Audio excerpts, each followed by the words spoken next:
What is going on, everybody? Welcome back here to the channel. I'm Sean Davis. It's been a long time, guys. It's been a long time here on the channel. So I appreciate you guys that are returning back and watching this first video. This could be first of many. We're ramping things back up here on the channel. We're going to be consistent this year. Really appreciate you guys' support. Make sure you guys do a big favor for me and hit that like button and subscribe here to the channel. Trying to hit 10,000 subscribers by the time the playoffs start. We're already almost at 5,000 subscribers, so we greatly appreciate you guys' support by hitting the like button and subscribe. But as you guys can see here, we are back, and we're going to kick things off. No better way to kick things off today than by kicking things off with a fun tier maker. So what we're going to be doing today, we're going to be ranking the top 60 point guards in the league on TierMaker. I have 6 tiers today, or really 7 technically. So we got tier 1, your elite of elite point guards in the league. Tier 2, great, but for whatever reason, one way or another, just not quite elite level point guards. Then we have our tier 3 category, which we would classify as good point guards. Tier 4, fine level point guards that their ceiling's kind of capped at this point, but you know, for what they are, they're fine starters basically, but their ceiling's kind of capped. Tier 4B is developing point guards that are high upside guys that you really want to invest in and develop, and that could get to great level point guard play, good, and maybe even some of them elite we'll talk about. Then we have good backups, and we have fine backups, essentially. So I think we'll, explain some of the criteria and thinking as we go along, but we have a good first player to break down, and that's Lonzo Ball. Lonzo Ball is kind of tough because Lonzo is just getting back healthy. Lonzo Ball is just getting back healthy. And I think the intriguing part with Lonzo is that when he's out there, man, he is, for one, such an insanely high basketball IQ player. To the point where he missed all that time and came back and is still pretty immediately like a really good defensive player at worst for them. So far this season for Lonzo's averaging, if we look at EPM, 7 points a game, 3.5 assists, still 1.4 steals per game, shooting 35% from 3. It's been a long journey for Lonzo. In terms of where I would place Lonzo at, immediately I kind of think like he's a fine starter to really good backup probably for Lonzo. That's where I really want to just slot him in at, is really good backup. And it's really just going to come down to the health stuff with Lonzo, and that would really be the reason why I don't have Lonzo any higher than good backup, excuse me. Although, again, I could absolutely see an argument to throw Lonzo up here and, fine starter that is that is just capped development-wise. But for the time being, we'll go good backup for Lonzo. Next up, we have A.J. Mitchell. A.J. Mitchell is an interesting one. I really liked A.J. Mitchell coming out of, I want to say it was UC Santa Barbara, it was UC Santa Barbara with A.J. Mitchell. Really good playmaker. I think the shot has kind of been flashed off as well. I'm honestly going to go same thing here. I don't think he's a high upside developmental prospect. I think he's already a really good backup point guard, though. Like, if A.J. Mitchell's your backup, I think you feel really good about where you're at. Can provide some playmaking, competes really well defensively, bring some intangible stuff that I think if you are if you're an NBA team, you gotta like. Next up, we got Monte Morris. Monte Morris, I would honestly go anywhere from here to here. Like, I think Monte Morris is fine. Like, I'm not bending over backwards to get Monte Morris. So for that reason, I think he's fine backup. I think he's a capable shooter, more than a capable shooter, maybe even. That is a risk-averse playmaker, and there's some value to that, sure. I just think he's pretty fine, honestly, and nothing to write home about personally for me with Monte Morris. I want to say he's kind of had a down year if I really quickly check some of his impact stuff. Let's see, Monte Morris Phoenix Suns, simply from an impact standpoint, data wise. Yeah, he's had a really bad year. He's had a really, really bad year. 52.5% true shooting percentage. Again, like he's a risk averse playmaker. The thing with Monte is he is not shooting the three ball well at all.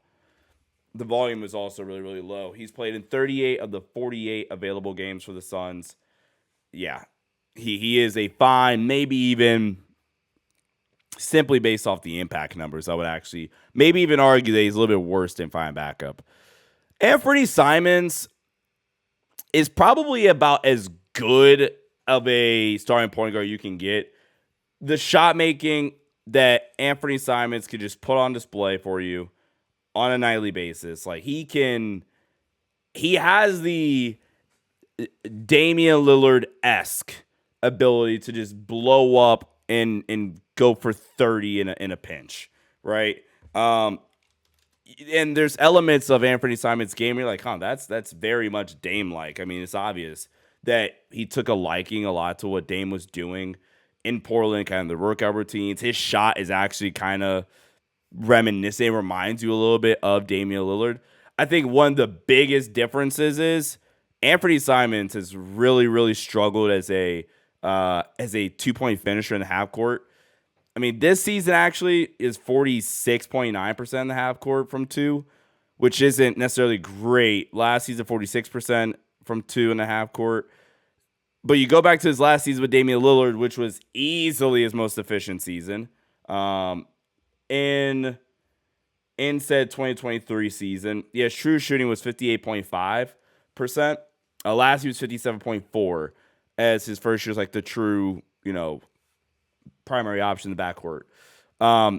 Again, like I said, I think he is very painfully the most good level player. I think he's a really good pick and roll ball handler.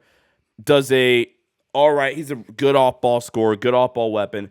I think he is a good, not great playmaker.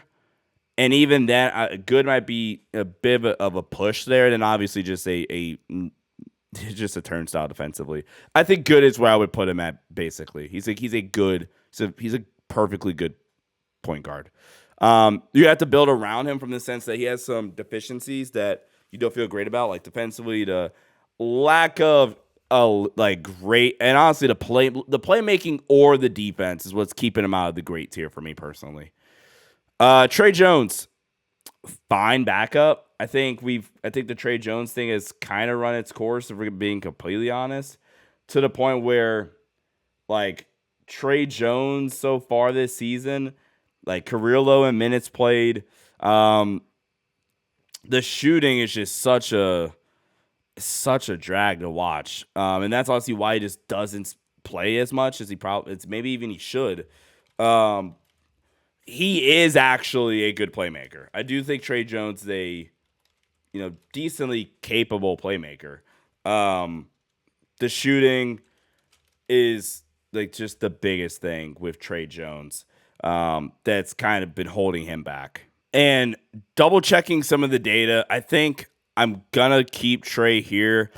He'll probably be towards the top of the fine backup tiers for me. Actually, I think he's a good driver. I think for the most part, just the lack of shooting and real shot creation with Trey Jones is what's gonna hold him back from being higher. I've kind of always liked Trey Jones though. And yeah, we're going to leave out there. Anthony Black is the epitome, not Damian Lillard. I don't know where Dame was at. We'll drop Dame down there. Get to Dame later. Anthony Black, that's what I wanted. The epitome of developmental high upside prospect, in my opinion. I was so high on Anthony Black coming out of Arkansas. Anthony Black lands in Orlando, and it kind of just sucks for him that the year he gets drafted with the 5th pick in the draft by the Orlando Magic is the year Jalen Suggs breaks out and finally establishes himself as a really good point guard. And we'll get to Anthony Black. We'll get to Jalen Suggs here in just a second. But good finisher, really, really, really, really, really, really good defender. Like I think Anthony Black He does it great out well as a on-ball screen navigator so far this season. I have to check and see what the data is. That's what the data is saying, but have to take a look at his film individually. But I'm gonna just assume it's technique related without refreshing my mind completely on Anthony Black defensive film. But man, he could be used like a defensive chess piece. I feel has great he matches up well in terms like he gets the toughest matchup more often than not. Has some positional versatility defensively. He's 6'7", really, really, really, really talented playmaker. I don't even really know what his comp is, honestly, but I think the shot continues to come around with Anthony Black. We continues to develop that. I think year 3 is going to be a big year for him and kind of the Magic in general, because the Magic have kind of, they got their guys back and they've just not looked good. At the time of this recording, they've lost 8 of their last 10 games since getting those guys back healthy. But Anthony Black, man, I think his potential is to reach somewhere like top of here, dare I say maybe in back of the great tier. That's his potential if some of the other things work out right. But right now he has the legit skill set, has the size, has the athleticism, has the playmaking, has the defense. The shooting comes around and some of the just scoring traits come around with Anthony Black. Then we'll be about another question. Hopefully we'll come back in 2 years and see Anthony Black, we'll see Anthony Black in this tier right here, along the guys like an Anthony Simons. Next, we have Austin Reeves, my guy Austin Reeves. And who knows, by February 6th, if Austin Reeves is still a Laker. But for the time being, Austin Reeves is still a Laker. If you had asked me last season, Austin might have fell here. I feel pretty good by putting Austin Reeves in the perfectly good tier. And the reason why I can't justify putting him in the ceiling cap tier, because I'm not even sure that his ceiling's capped. And if it is capped, I just think he is a good point guard at this point. I think the extended stretch now, we've gotten a little bit over a month now of no D'Angelo Russell for the Lakers. I mean, now he's going to get Luka into the frame, but that's not an indictment on Austin-wise. It's not like they looked at Austin and said, oh, yeah, Austin's atrocious as a point guard for us. We need to go get Luka Doncic. The Dallas Mavericks were just goofy enough to say, hey, you want Luka? And then Rob Pelinka said, oh, well, yeah, hell yeah, why not? But Austin Reeves has really, really grown as a pick and roll operator and facilitator. He's the Lakers was at least the Lakers' second best player at, manipulating defenses and creating advantages for them by getting into the paint, which sets up his playmaking very, very nicely, has legit in-between game. I think he is at best, he's an average defender. At worst, he's a slightly below average defender. I think he tries at the very least. Good three-point shooter, capable, really good finisher around the basket. I like Austin, man. I like Austin a lot. I think he's a good point guard. I don't know if he'll ever get great or elite tier. I mean, definitely not elite tier. But I don't feel like it's fair to put him down here in ceiling capped / fine point guard tier, where I think we've seen him over the past month and a half play like a good point guard. Plus, I think in general he's a good player. So, Jamal Murray. See, playoff Jamal Murray is very easily in the great tier. For the time being, we're gonna throw Jamal Murray into the good tier, but he's probably gonna be at the top of the good tier. And Nugget fans, let me know what you all think about that. Maybe I'm underrating Jamal Murray, and that's very much possible. But Jamal Murray this season, I don't want to say he's a Jokic merchant or a product of the system, but 56.4% true shooting percentage. It took him a while to kind of get some things going for himself offensively. I think he is a good finisher still. This grades out well analytically. If I pull up Jamal Murray's 2-point percentage in the half court so far this season, Jamal Murray this season, 48.8% 2-point percentage in half court, 51% 2-point percentage overall. If we compare that to the playoffs, I like to compare those numbers to playoffs a lot. Last season of playoffs, 42% half court 2-point percentage, 44% overall. Let's go to the title year really fast. Title year, Jamal Murray. Yeah, he couldn't miss. 51.7% 2-point percentage in the title year in the playoffs. 52% in the half court. So a lot of Jamal Murray's value. All right, one last time. Let's compare this season's regular season to last year's regular season. Last year in the regular season, Jamal's kind of right on pace to last season's Jamal Murray in the half court. Maybe like a percent down or so, but nothing too, big to worry about. The thing with Jamal Murray is his value in terms of where we view Jamal has always kind of been attached to like, what do you do in the playoffs? In my opinion, at least, maybe that's the wrong read. For the time being, I'm going to put him in the good tier, but we've seen Jamal Murray for stretches look like one of the 5 to 8 better point guards on the planet. So maybe we come back to this later on, and I feel goofy, and I do end up sliding Jamal Murray in the great tier. I think he's a good playmaker, but I think with Jamal in the playmaking, I think he gets helped a decent bit from the fact that, honestly, you can make the same case against a guy like an Austin, admittedly, but, fixing sizing really fast.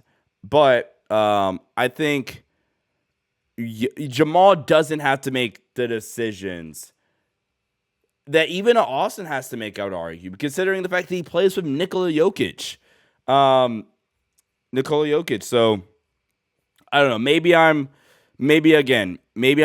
underrating Jamal Murray a little bit. I think he is a good playmaker. Not trying to take that away from him. But I don't know. Again, you guys let me know in the comment section below. Maybe I am underrating Jamal Murray a little bit. Let's see. We got Trae Young. Trae Young is at the top of great. Trae's at the top of the great tier for me for point guards. I think Trae Young is not named Luka Doncic. I think Trae Young is the second best on-ball playmaker in the league. Bron's still up there. Bron's still up there. And really fast, I want to go back. And we're going to put Jamal up here. And the reason why I'm going to put Jamal in great is because it's going to be a while. You guys can't even see him yet. But once we get to LaMelo Ball, I can't justify having LaMelo Ball a full tier above Jamal Murray personally. And maybe I'm disrespecting LaMelo Ball at that point, right? But I can't justify putting LaMelo Ball a full tier above Jamal Murray. So I think we're gonna go Jamal there. I think Jamal's earned it based off his previous playoff performances. I think that's fair. But going back to Trae, I think not named Luka Doncic. From a on-ball perspective, I think Trae Young is arguably the second best playmaker in the league from a possession and possession out basis. Truly, truly elite playmaker. Nothing he can't do from a playmaking standpoint. From the various passes that Trae can make, the 3-point shooting is a lethal weapon that causes nightmares for teams to have to scheme against. He is an awful 2-point finisher. He is a 43% 2-point score, in the half court this season. At the rim, Trae Young he's shooting 48% at the rim this season. 0.97 points per shot attempt at the rim this season. In the half court, I'm actually even more scared to find out. Sheesh. Trae Young in the half court this season, his points per shot attempt at the rim is 0.87. 0.87 is Trae Young. Trae Young has a better points per shot attempt on pull-up jumpers. Trae Young's points per shot attempts is 0.94. A pull-up jumper is a better shot for Trae Young than it is at the rim. And that's not even me praising his shooting, honestly. That's more me saying how worrisome his rim finishing is in the half court. And that does tank some of Trae's value. I'm not going to be surprised. There's going to be some guys here that I just have to rank above Trae Young because of the inefficient, the efficiency concerns, not even with the playmaking. I'm fine with the turnovers, actually. It's the scoring and efficiency, and that's where you lead to some higher variance outcomes from Trae Young. I'm a Trae guy. Love Trae Young. But I think this is a perfect comparison for Trae.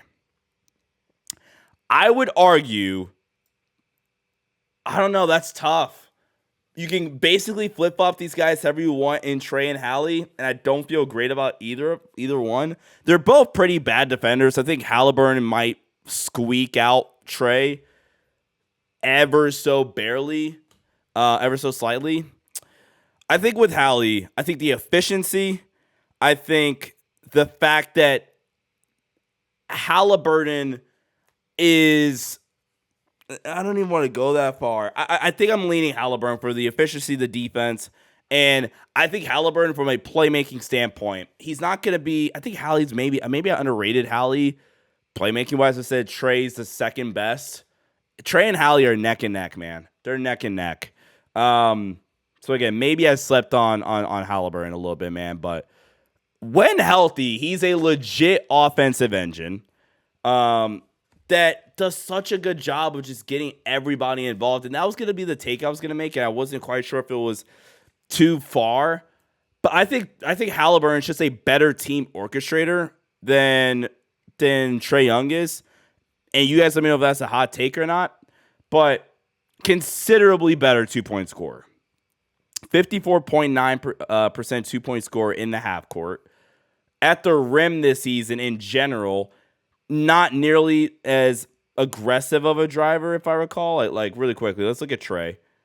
Trae so far this season on drives. So let's see. Drives per 75 possessions. Trae's at 15.9. Rim shot attempts per 75. 2.7 for Trae. All right. Now let's go find Tyrese Halliburton really fast. Tyrese Halliburton this season. Again, they're both bad defenders. They are both really, really bad defenders. Tyrese Halliburton this season, so nobody gets the edge for defense.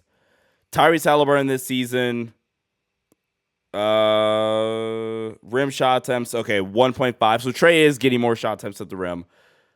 Halliburton, 11.1 drives per 75 possessions. He's an insane playmaker, though. I'm going to lean Hallie. I'm going to lean Hallie for now. We'll come back to that later on. But, yeah, we're going to lean Hallie. Ben Simmons, contract aside, would actually be a good backup. Still a capable athlete. Still a good passer and good playmaker and a good defender still at the very least. I'm not going to spend too much time talking about Ben Simmons. Brand Podziemski, I think he's good backup. I don't know if I'm seeing enough from Brand Podziemski this season to say he's high upside. And I don't want to be too soon on that, but Pods has just not played well at all this season. There's not been a lot to be inspired about with Brand Podziemski this season. The impact data's down. I think the film has also said he's just taken a step back. I would argue Brand Podziemski is actually maybe even a slightly improved defender. But I thought all kind of the scoring pop that we saw to Pods at Santa Clara, I don't think we've seen a lot of that so far in Golden State. When Golden State desperately needs more guys that can handle, and Pods has just not stepped up into that role. I think he's a really good screen navigator. He's active in the passing lanes. He has underwhelmed as a shooter this season. I think he's still somebody you have to worry about. Decently versatile offensive player in terms of play type, but he's just really underwhelmed this season. Maybe I'm jumping the gun and am a bit harsh for not including him in the developmental high upside tier, but that's where I'm at for right now. Luka Doncic is the best point guard on the planet. Let's not have Reese's. Well, I mean, Shea. We'll get to Shea later. But Luka is, like I said, I've already said it a few times already. Luka is the best on-ball decision maker and on-ball shot creator for his team in the league currently. His ability to just manipulate every single pick and roll coverage imaginable to where you're almost left hopeless, damn near, trying to guard a Luka pick and roll action. It's to the point where, like, okay, you can't switch Luka because Luka will just dice you up and get the switch into foul trouble. Or if it's a big, he can just ice them from the perimeter and hit those step back threes. Like, and we saw it in the playoffs in Game 2 against the Timberwolves last year. You can't play drop because he's so damn big to where if you're playing drop with a small defender, aka Jay McDaniels, going back to that Timberwolves series, he could just get you on his hip, put you in jail, and now you're in foul trouble, or he has a more than capable mid-range game. You can't really blitz him or hedge him because with Luka, I mean, now you kind of have to because at the very least you're taking the ball out of his hands. But if you blitz him, God forbid he has a guy that can play in the short role like Derek Lively, which he doesn't have now with the Lakers. But he legitimately is probably the best skip passing player in the entire league right now. In a league with Tyrese Halliburton, Trae Young, all these spectacular point guards, Luka Doncic is the best skip passer in the entire NBA, to where he is immune to every single coverage, and basically you pray they miss his shots. The defense is one thing, but I don't even think the defense is that much of a concern considering the fact what he brings to you offensively and the fact that we've seen teams, last year's Dallas Mavericks team, build a championship defense around him. That team was good enough to win an NBA championship. They just ran into the one team that could attack their defense and make Luka look bad. Where the entire season up to that point, the entire playoff run up to that point, 3 whole series against the OKC Thunder, the Minnesota Timberwolves, the LA Clippers, Luka was perfectly okay defensively, active in the passing lanes. He's actually a pretty good defensive playmaker if you look at the numbers or look at the data. So, yeah, that's my spiel on Luka Doncic. Bub Carrington, developmental, high upside player. With Bub, I'm glad he's going through the kind of growing pains here playing for a horrendous Washington Wizards team that arguably, even though they have some fun pieces, this Wizards team is arguably worse than last year's Pistons team because at least last year's Pistons team had Cade and they were kind of a fun watch. This year's team does not have the luxury of saying that. Bub, capable playmaker, has the frame, I think, to compete defensively. I do want to look really fast at some impact data for Bub, or Carlton Carrington. Hold on, does B-Ball Index have him? Okay, yeah, they have him as Bub too. Okay, so Bub Carrington, so far this season, and then we'll look at dunks and threes right quick. Some EPM stuff. This season, yeah, she's not. I think the turnovers will work its way down. I think the biggest thing with Bub is the rim finishing so far. And that's the reason why I said that my pro comp actually for Bub Carrington was D'Angelo Russell. And I did not feel good about that. I mean, I wasn't happy about that because my concerns about D'Lo as a player currently, and we're going to get to them, are the exact same things as my worry about Bub at Pittsburgh. Now, Bub has just been a bad finisher at the rim, period. If you look at, he has an F finishing talent per B-Ball Index, D- rim shot creation. So not only is he a bad finisher, he's not getting there. He's not getting to rim at least. Where D'Lo, for an example, at the very least, can kind of get to the rim, can kind of create. He wasn't getting to the rim a ton, but when he was able to get there, he was a good finisher at the very least. Bub has not been that. He's been a fine pull-up three-point shooter so far this season. 35% on pull-up threes, 52% on pull-up twos. That has translated for Bub Carrington.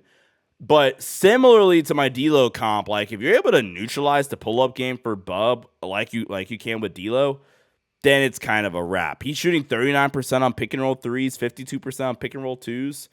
Like pick and rolls are actually a good method of offense for Bub and for that team.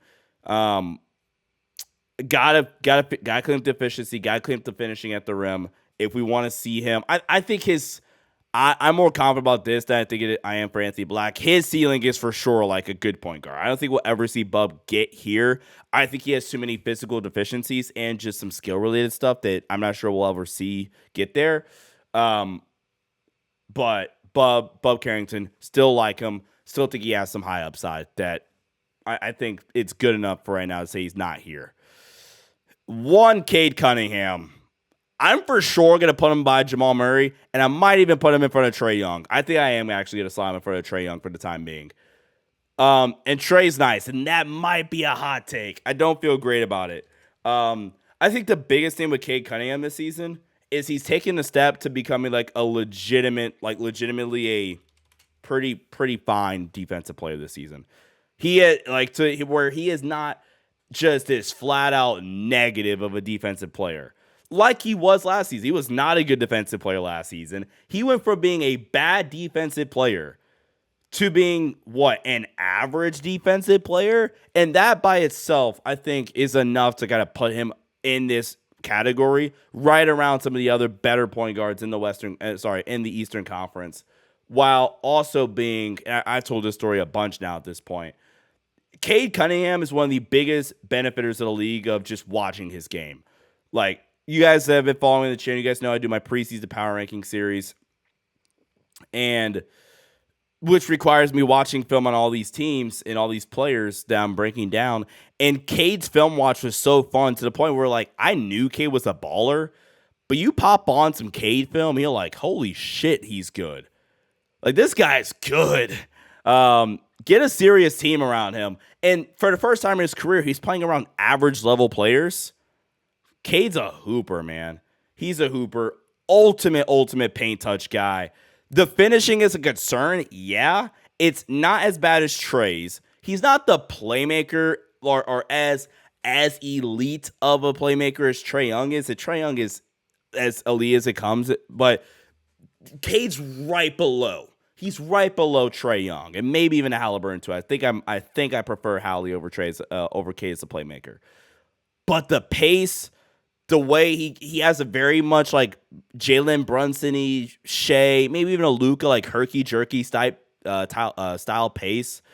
And like I said, he's legitimately taking steps defensively. I think I talked myself into having him over Trae. Same tier, which I should have explained. How I view tiers are, I think those guys are in that tier, and how you order them, I don't really care.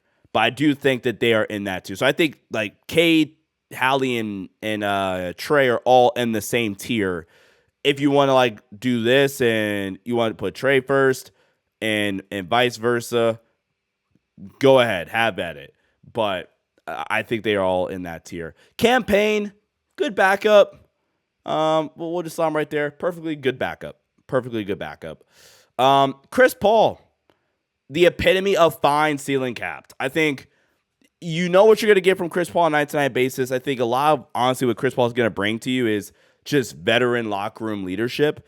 But he's still a really, really good passer and pick and roll operator. I think we've seen how he can make life easy as hell for a guy like Wemby so far this season. If you are asking Chris Paul to do anything scoring-wise, I think you're going to have a hard time getting much out of him. But Chris Paul, perfectly fine player. Definition of ceiling capped. LaMelo Ball. He's a great talent. He's a great talent. I can't justify putting LaMelo Ball a full tier ahead of a Jamal Murray personally. And maybe that's me like, rain culture or whatever and putting some stock into what Jamal's done in the playoffs. Look, man, LaMelo Ball, when he has it rolling, is one of the most exciting players to watch in the league. Easily, hands down, right? But there are a lot of empty calories with LaMelo Ball's game, and when it's not all the way working for him and all the way clicking, it is ugly as hell watching LaMelo Ball play basketball at times. He is an excellent playmaker, one of the most creative players in NBA history, but I still don't think he is quite as elite and as game breaking of a playmaker as a Trae can be, as a Hallie can be, as a Luka can be, while also being equally as bad defensively as almost all those guys are. As a matter of fact, he's probably a weaker like defensive playmaker than some of those guys are, for an example, right? In terms, all right, let me backtrack. I'm tripping. He does a good job playing in the pass lanes. I think I feel pretty good. If you really want it, no, I think I'm going LaMelo over. I think I'm going Trey over LaMelo. Yeah. Again, really creative, good downhill driver. I honestly think I'm honestly tired of talking LaMelo, honestly, because it just gets frustrating, man. It just gets frustrating because I think if you say anything other than "Oh my God, LaMelo Ball is the best ever," then it gets marked as hating. Ultra popular player. I think he's fine. I think he's a great point guard. Kobe White's kind of having a down year, unless I'm like missing something. Because last year, man, I was so high on Kobe White after last year's performance. I thought Kobe White should have won Most Improved Player. His offensive impact has kind of scaled back, and in some of the areas where I thought Kobe White, like if I really quickly pull up my offseason notes on Kobe White, some of the areas where I was like, yeah, man, like I think he can really take a breakout in this area and maybe even develop into an all-star caliber guard. I just don't think we've seen from Kobe White to the point where I'm getting a little nervous and almost, fine, ceiling cap kind of felt harsh. But I think Kobe White's going to be at the back end of this tier, man. I just don't feel great about Kobe White this season.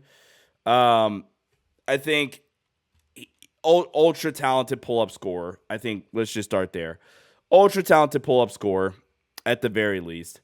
I think he is a fine playmaker, and I might be being generous by saying he's a fine playmaker. He did take massive steps forward as a playmaker last season. Very good pull-up jump shooter. I think he has good feel. I think he is crafty. He was a really good finisher around the basket. So far this season, Kobe White is shooting at the rim. Okay, yeah, still a good finisher around the basket. He just has some high variance stuff, and I don't think he's this spectacular playmaker. Cole Anthony, good backup. Yeah. Good backup for Cole Anthony. Can get some buckets for you in a pinch. Not nothing too much around about Cole Anthony. I think he's been a journeyman for a reason. Maybe even like I don't know. We'll see. We'll see where we feel about Cole Anthony once we wrap up here at the end. All right, D'Angelo Russell. Also epitome of fine point guard ceiling capped. I think D'Lo is actually a really good playmaker with the ability to make advanced reads. Good pick roll chemistry with almost any big you put him next to, I feel. Good pull-up three-point shooter. D'Lo's deficiencies as a player are all athletic-based, I feel. All athletic-based with D'Angelo Russell. And it really comes down to the fact that he can't consistently generate easy shots for himself, and that's due to athleticism. I also think his handle's kind of overrated. He's a fine point guard. He's also not a good defender either. So yeah, that's kind of where I'm at on D'Angelo Russell. I'm going to pick a couple of guys we kind of breeze through. DeJounte Murray's hurt and he's out for the year. What is he towards Achilles? For the time being, I'm just going to slot DeJounte Murray here at fine ceiling capped. That's actually exactly how I feel about DeJounte Murray. I think his ceiling's kind of capped. We'll go Jose Alvarado, good backup. Some guys that we're not going to touch on too much. Terry Rozier, I actually feels like just a good backup at this point. Maybe that might be, I feel like he's a good backup at this point. Dennis Schroeder, fine but capped. Nah, I'm not going to lie. I would rather just have Dennis as my backup. I don't know. Fine, because fine but capped are guys that I probably still feel are starting caliber point guards. And that's how I'm going to differentiate like tier 4A and tier 5. Like tier 5 are guys I'm like, yeah, I'd rather just have you as my backup. If you're my starter, I don't feel great. Campaign would probably be fine backup. Maybe I'm sleeping on campaign. Let's see. Who else do we kind of want to just breeze through a little bit here? Gabe Vincent, we'll throw here. Good backup. Gabe's actually kind of turned it around recently. He's starting to play some pretty good basketball. Ty Jerome is actually low-key a starting caliber point guard. I want to talk about Ty Jerome a little bit here. The playmaking he provides, like in a perfect world, you'd rather just be the Cavs, right? And just say, look, man, go operate with our bench unit and just go kill. Dog, what Ty Jerome is doing this season is absurd. Ty Jerome, in this season, I'm trying to really quickly pull up the data here. I should have just looked up Cleveland Cavaliers. So far this season for Ty Jerome, he is... Sheesh, he's so good. Ty Jerome, 84th percentile as a pick and roll ball handler, 98th percentile as a spot up scorer. He's shooting 53.2% on spot up threes this season.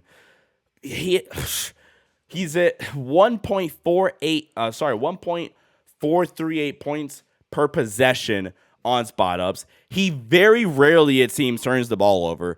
Ty Jerome is legitimately a pretty good starting point guard. Like, you are perfectly fine with Ty Jerome being your starting point guard, I think. Not the best finisher at the rim, but he complements that, or he kind of supplements the lack of elite rim finishing with the fact that he has the mid-range game.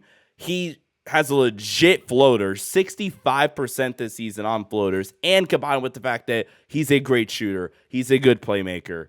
If you account for pass outs, which are just any possession with them operating out of pick and roll, and maybe passes the ball out, 1.07 points per possession, 81%, 81st percentile in efficiency there. He's a starting caliber point guard, and it's unfair that the Cavs have 3 starting caliber plus level guards. We're going to get to one of them again here in just a sec.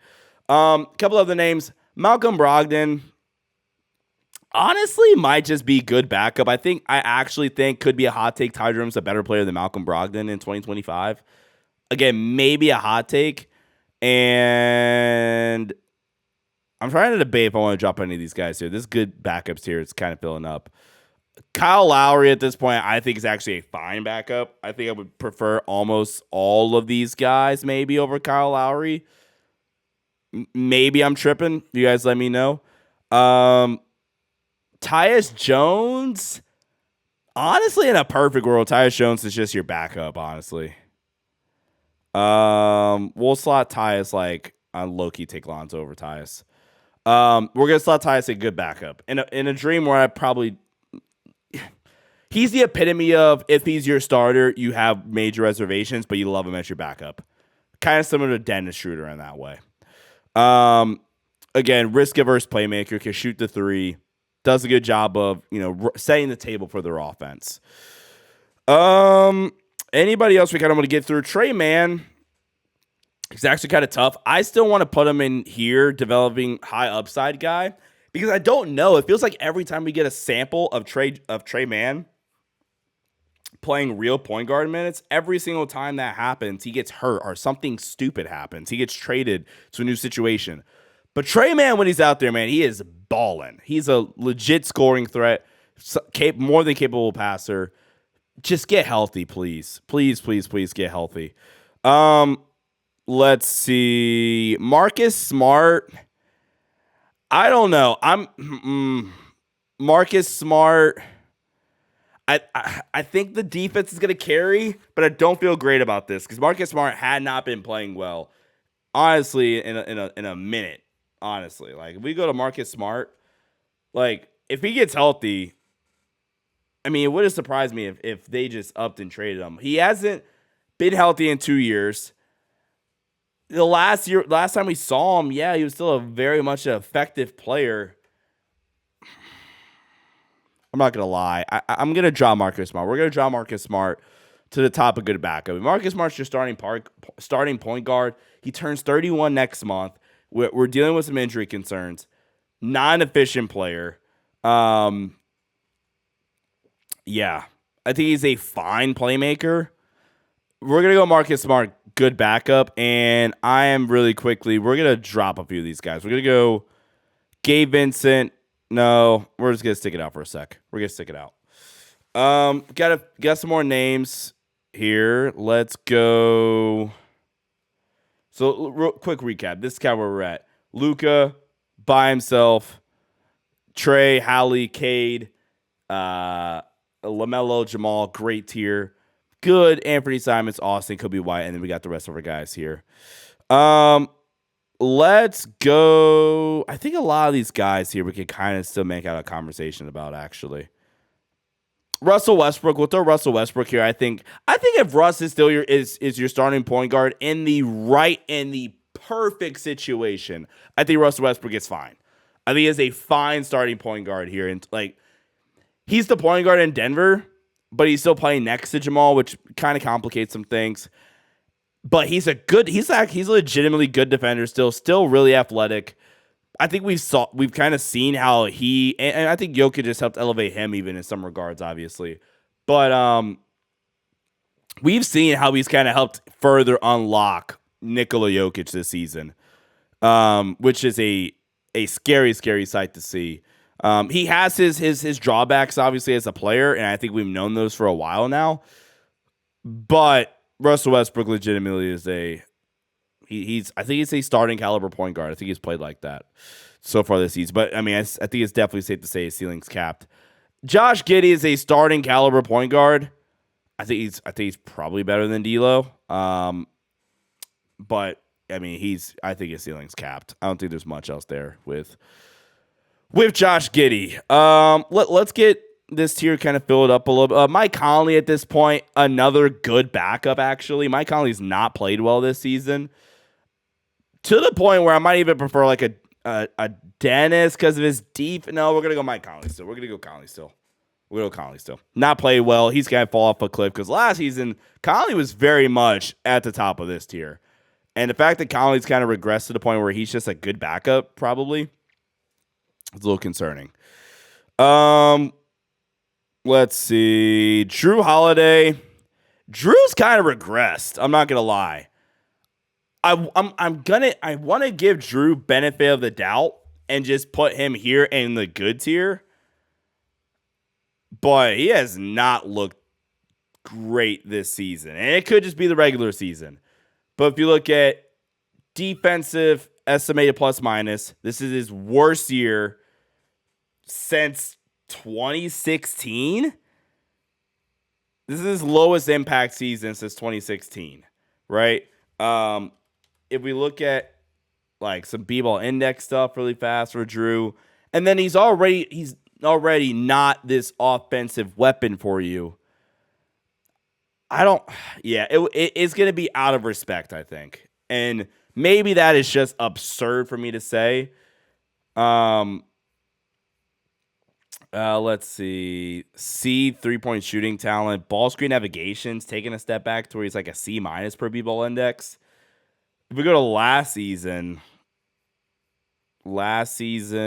yeah.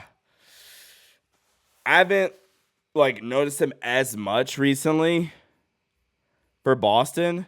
Last season, he shot the shit out of the ball, though. I remember that. Yeah. 42.9% from three last season. Good grief. Drew Holiday, this is out of respect, if we're being completely honest. How much better is Drew Holiday, if he is, than Russell Westbrook? I'm not going to lie. How much more valuable is he? We're going to put Drew Holiday to back up good. I do not feel good about that, though. Emmanuel Quickley, we're also going to get back here. I think he's a fine playmaker. I think Austin and Emmanuel Quickley are actually really, really comparable.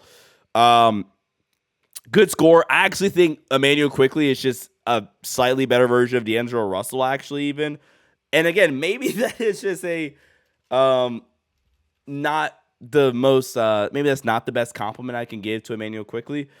But again, I come back to that comp because I'm like, man, some of my concerns about Emmanuel Quickley are similar to D'Angelo Russell. We are super, super jump shot reliant. He's shooting 40%, not played a lot of games, only 11 games so far this season. Emmanuel Quickly shooting 40% in the half court from 2. At the rim, he's shooting 43% at the rim. In the half court at the rim, Emmanuel Quickly is shooting 40% at the rim with a 0.8 points per shot attempt. Again, I get it. It's only 11 games. But so far, his efficiency at the rim is way worse than Trae Young's. We just talked about how bad of a finisher Trae Young was. And to some regard, Emmanuel Quickly has him beat. I think he has legit wiggle. I think he has the floater that he could go to. Legit pull-up scorer, though. Insane level pull-up three-point threat. And I think that's the one thing that we are still seeing, obviously. He's shooting 45.8% on pull-up threes, right? 42% on floaters this season. And he's taking a lot of floaters so far as well, might I add. And oh, wait, that's just in the half court. 42.9% on pull-up threes and 41.4% on. He's shooting 3 less floaters. Sorry, he's taken 29 floaters so far this season and 32 shots at the rim.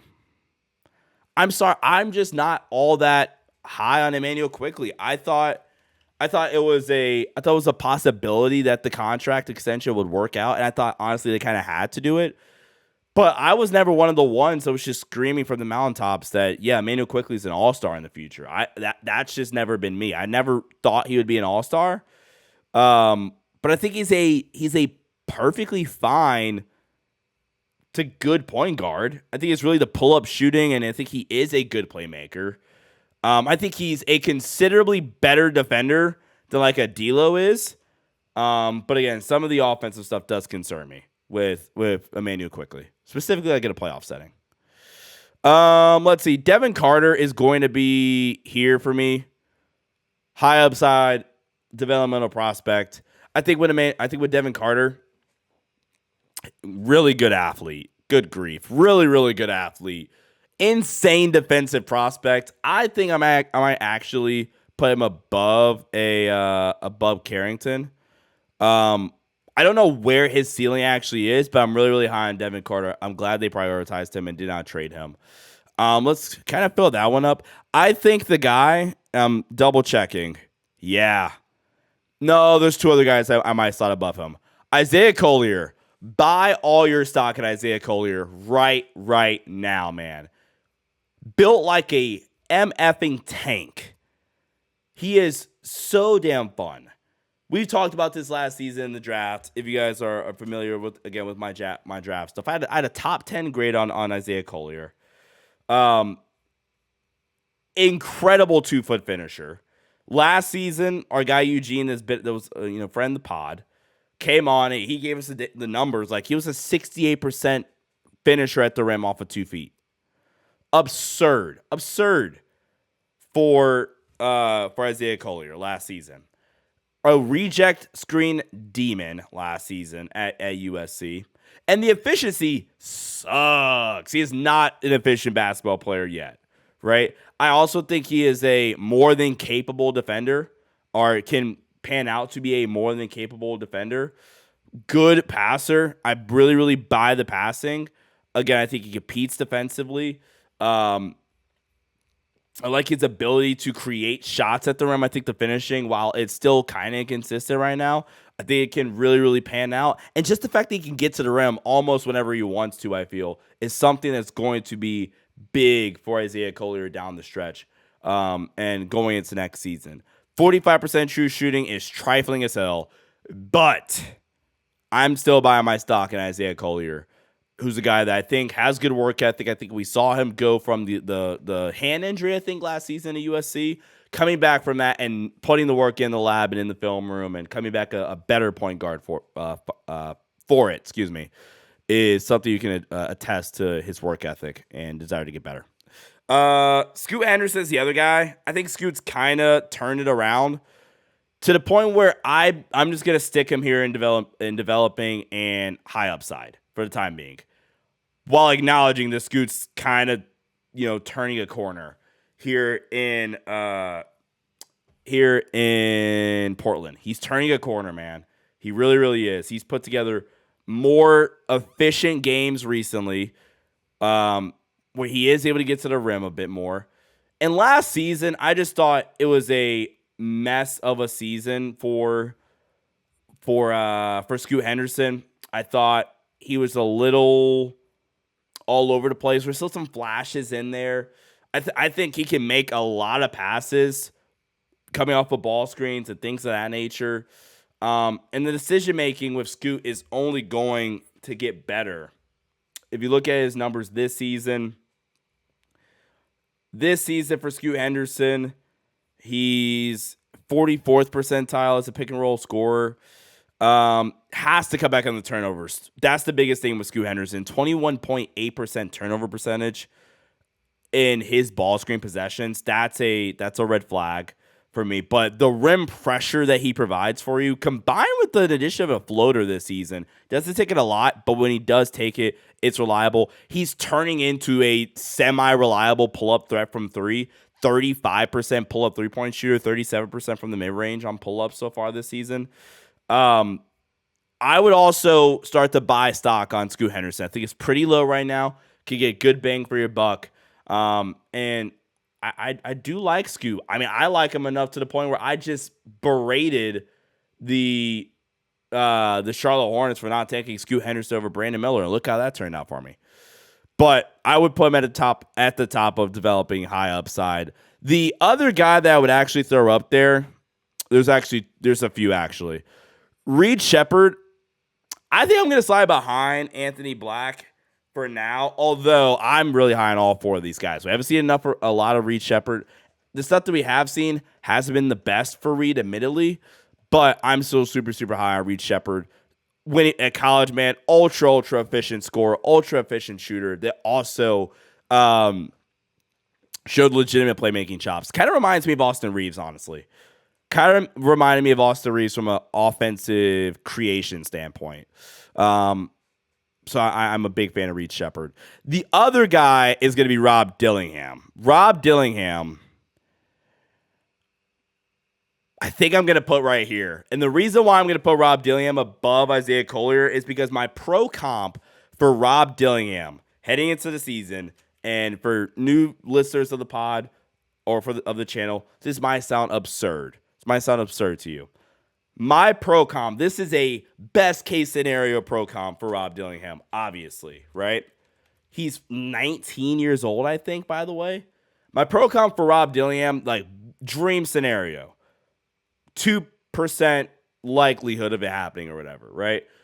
My pro comp for Rob Dillingham was Tyrese Maxey. That was the pro comp for Rob Dillingham. For me, at least, it was. That was my pro comp. I think with, Rob with the shifts, literally crafty as hell, that can get to the rim, a capable playmaker, has the floater, but simply put, one of the most absurd pull-up jump shooters I've ever evaluated. So that last year was my third year evaluating draft prospects, and he was one of, if not the best. I'm trying to think back of like guards. Off the top of my head, I'm just going to say he's the best pull-up scoring threat that I've evaluated in my time as a draft analyst, right? Good finisher around the rim. He has legit bounce. I don't think he is a good defender whatsoever, but the amount of pull-up scoring that he provides for you, it is not a surprise that a team that could use some additional help from their backcourt turned to Rob Dillingham and they got pretty instant results. Does not surprise me. I'm a big fan of Rob Dillingham, man. Jared McCain, I would actually slot right. I would slot Jared McCain above Rob Dillingham. I think Jared McCain deserves the benefit of the doubt for the way he played before his very, very, very unfortunate injury. I think he just deserves the benefit of the doubt. And I think he's also in a bit of an interesting situation as a one and done where Philly desperately needed not Rob Dillingham. They desperately needed Jared McCain to come in and basically immediately like provide spark for them. And he's did that offensively, man. Like legit, he came in and was a real offensive player for them. Day one, 52% 2-point scorer in the half court as a rookie is impressive as hell. I don't think he got enough credit in college for his finishing ability around the basket, or really his athleticism. 57.9% pull-up two-point score is just stupid levels of efficiency. And then you combine that with his absurd catch-and-shoot scoring ability as well.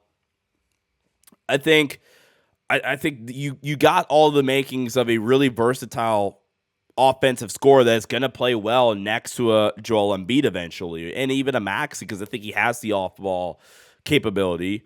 And then I also think he's a good playmaker. He's not this incredible playmaker. Like, he's not going to be a top-tier playmaker, but I do think he's a really, really good playmaker. I do think he's a more than capable one. Combine that with the scoring versatility. I think out of everybody here, not named Scoot Henderson, I think from what we've seen this season, he's more than earned this spot. As a matter of fact, if there was like another tier in between these two, McCain might be here based off of his performance this season. That's how good he's been. All right, and then last one, Keontae George. I will slot Keontae George actually right there. I'm not assigning Keontae George. I never have been. I think the inefficiency, and I think he's taken some strides. I don't know, man. Maybe lazy analysis on my part here, but gut feeling. I've just never been the biggest Keontae George fan. I think last season the sparks, the flashes that we did see from Keontae George haven't consistently been there this season for me to like reinforce my excitement about Keontae George. We're gonna bump Trey Man up a little bit. All right, let's round this out. We got a few more guys here. Darius Garland's right there. I'm so damn excited for Darius Garland. So happy that he's back and recovered from injury, the jaw injury that he suffered last season. On insanely unfortunate circumstances for Darius Garland to have to go through. You know, breaking his jaw, loses weight, couldn't eat, couldn't talk or whatever, comes back this season, unreal three-point shooting threat, ridiculously good passer, has the floater, one of the craftiest handles in the entire league. Darius Garland's a player. He's so good. De'Aaron Fox, newly traded San Antonio Spurs De'Aaron Fox. I think Melo's better. Don't know if that's a hot take. I think Melo's better. I think De'Aaron's perfectly fine. I think it's a really, really good point guard. I think LaMelo Ball's better. I don't think that's a hot take, actually. I think LaMelo Ball's better. Excuse me, I think LaMelo Ball's better. Fred VanVleet, this might be a hot take. I think Fred VanVleet is a really good point guard. I think he's a really, really good point guard. Feisty defensively. But honestly, for a legit stretch of this season, he played like an all-star caliber guard and was damn near their offense was Fred VanVleet's two-man game with Alperen Sengun. That was their offense for a legit bulk of the season. Not this great finisher, but the pull-up shooting variable combined with the playmaking for Fred VanVleet has always kind of been his go-to, and it's worked. And it's worked for Fred. So kudos to him. Moving on. James Harden. I take Harden over everybody in the good tier for sure. I think I take Harden. I take Harden over Jamal. I take Harden over De'Aaron Fox. I take Harden over Melo.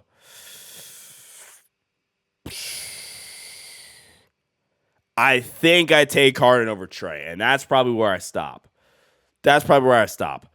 You know, the system came back this season with vengeance on his mind, knowing that he didn't have to play with Kawhi Leonard for the start of the season. And he kind of shut everybody up. That was like, yeah, no, this guy's kind of washed. And the people that didn't have, you know, this extreme level of confidence in him as a number one option.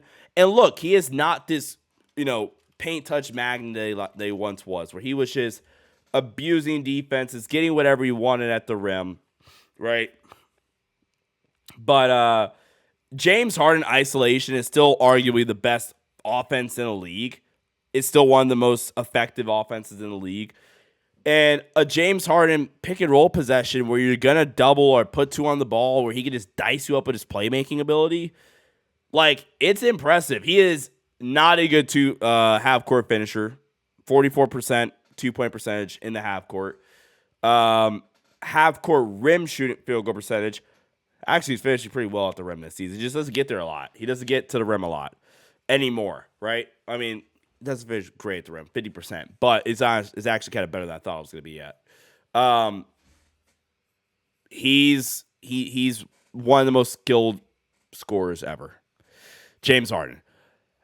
Ja Morant. Based off this season, Ja Morant might actually be worse than Aaron Fox. The scoring has just dropped off. The shoulders kind of cooked them. And Memphis, I'm not going to lie, I don't want this to be taken as Ja Morant bail, but low-key, the way Memphis has kind of reorchestrated their offense, Josh is not as important. I think this season, Ja Morant has not even been their best player. I think the best player has been Jaren Jackson Jr. Ja's still an unreal playmaker and still a good slasher, legitimately. But got to have real reservations about Ja Morant. I think the best player in this tier, though, is probably Jalen Brunson. And then shortly behind that, I would probably go Damian Lillard. I'm kind of rolling off names here at this point. Jalen Suggs, I will slide right here. Jordan Poole, right there by Emmanuel quickly. I'm honestly just filling in the gaps of this. But I think Deuce McBride's a starting caliber player. I think so. I also think Peyton Pritchard is a starting caliber player. Scottie Pippen Jr., really good backup. Probably, yeah. Shea, right here. Steph, right here. I'll explain that in a sec, but I'm still going to kind of put Steph up there for the time being. Am I, though? Because then I'm going to put Brunson up there, actually. Well, let's see. TJ McConnell. TJ McConnell's the best backup point guard in the league. Tyrese Maxey is right here, actually. I think Maxey's been better than Ja Morant this season. So I think we're going to bump Brunson.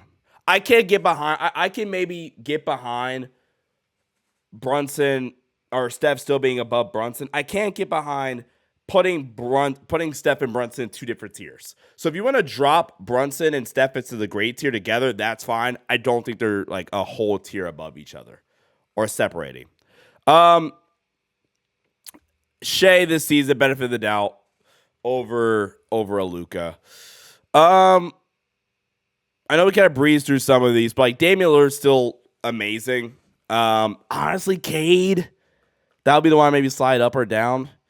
Some of these guys just need explaining. I think Steph gets a bump for me because of the fact that he is their entire offense. If Steph Curry can't do anything, they have absolutely nothing. Everything he takes is tough. And it's not because he's jacking up shots. It's because they literally need him to. Look at this list. I feel pretty good. Low-key, I think Ty Jerome over CP. So, I don't know. You guys let me know what you all think in the comment section below. Make sure you guys leave a like and subscribe here on the video. Guys, we're back with more great content. Thank you all so much. And I'll catch you guys in the next one. Stay safe and peace out.